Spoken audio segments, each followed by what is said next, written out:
Hi, everyone, and welcome back to another episode of The Market Current. I'm Ben Fisher on the price reporting team here at Undercurrent. And this week, we're taking a closer look at our latest U.S. wholesale price assessment for live lobster and walking through what's been happening in the market over the last few months. So, our live lobster price assessment lives under the U.S. wholesale tab of our price portal, under the lobster section, of course. And to get there, you'll have to scroll down a bit past lobster tails of warm water and cold water varieties, as well as lobster meat. And here you have both hard shell and new shell live American lobster at the bottom. Let's start with the big picture. If you take a look at the graph for these wholesale prices, you'll see that following a low in June, where this particular chart begins, live lobster climbed to a peak in October of this year.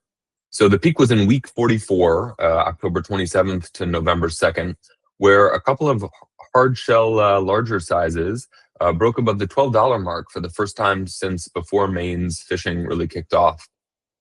Most of this upward price pressure was due in large part to one key factor being poor catches. Fishing was slow on both the US and the Canadian sides of the border, and it's quite notable that US wholesale prices got this high even with really unimpressive demand, which has been the case for most of the year, according to our sources. The story shifted a bit as we moved into November. By week 45, November 3rd through 9th, the market finally saw a broad pullback. Prices softened across all sizes and shell types. The correction was the direct result of much stronger catch rates and was certainly helped by this subdued demand I spoke about earlier. That softening continued into week 46, November 10th through 16th, where both hard shell and new shell lobster prices eased after several months of persistent increases. And this again was due in large part to catch improvements in the US Northeast in what fishermen are calling a late fall run. This makes sense because the same sources said that the season began a little bit on the late side, so it checks out that it would carry on a bit later than expected as well. So in recent weeks, due mostly to increased catch, we have seen substantial declines for both the new shell and hard shell lobsters. The one exception you might see up here is sort of the larger hard shell sizes, which have really held their own in terms of pricing. And on the new shell side, as you can see here, the new shells began around week 30. Fishermen sort of began hauling those up and introducing those into the market. Over the last few weeks, new shells have been hitting season lows again and again. And now, with Canadian lobster fishing areas 33 and 34 open, those are the most productive and lucrative areas in Canada for lobster fishing. And those are driving substantial hard shell volumes into the market. Hard shell prices are softening as well. In fact, at the beginning of November, we had one source tell us that there was more lobster around than anyone had any use for. On the demand front, one factor that may play a key role in this is the fact that more lobster is staying in the United States this year than usual. So if you flip here to Undercurrent's trade portal, you can see that exports of live lobster this year have lagged compared to previous years.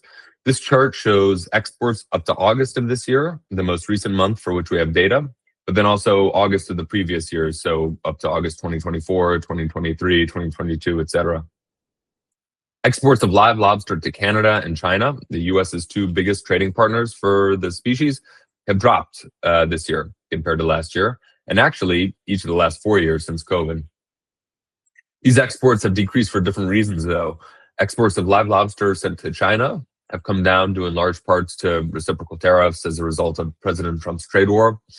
And exports to Canada, on the other hand, are weaker than in years past because processors up there don't want to be buying raw material at such high levels. Back on the American front, the US Thanksgiving holiday provided a minor improvement in terms of demand, but nothing stellar.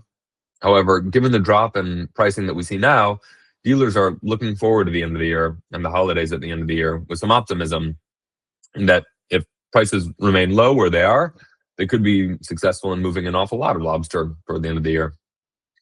So as we move into December now and toward the end of the year, we'll continue monitoring the balance between domestic catch in the US, cross-border supply from Canada, and market demand, especially as the industry approaches the very important year-end holiday period. Expect fresh updates on the U.S. price portal every Wednesday, including our weekly hard shell and new shell lobster assessments. Thanks for watching, and we'll be back soon with more updates.